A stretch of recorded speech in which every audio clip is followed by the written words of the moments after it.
Инфлација од 3,9%, економски раст од 3,5% и дефицит од 4,2%. Народната банка излезе со нови нагорни макроекономски проекции за 2025.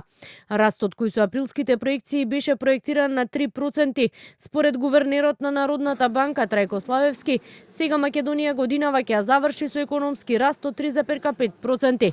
Корекција има и кај инфлацијата, која според првичните проекции требаше да изнесува 3, но е ревидирана на 3,9%, со очекување дека на среден рок ќе се стабилизира и до 2027 година ќе достигне ниво од 2%.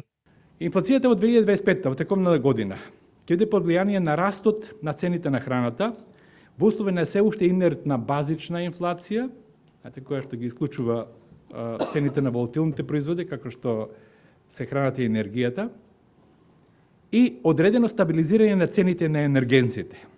Додека во наредниот период проекциите се дека инфлацијата ќе се сведе на 2,5% во 2026 година и 2% на среден рок. Во најновите проекции се предвидува и продлабочување на дефицитот на тековната сметка, кој според Народната банка годинава ќе биде 4,2% од БДП и представува проширување на дефицитот во споредба со претходната година. Но во годините кои следат НБРМ предвидува негово намалување и тоа од 4,1 во 2026 и 3,7% во 2027. Прашан околу најновиот извештај на Европската комисија за Македонија, Славевски вели го погледнал делот кој се однесува околу мандатот на НБРМ, кој според него е позитивен. Останатото, како што рече, не би сакал да го коментира.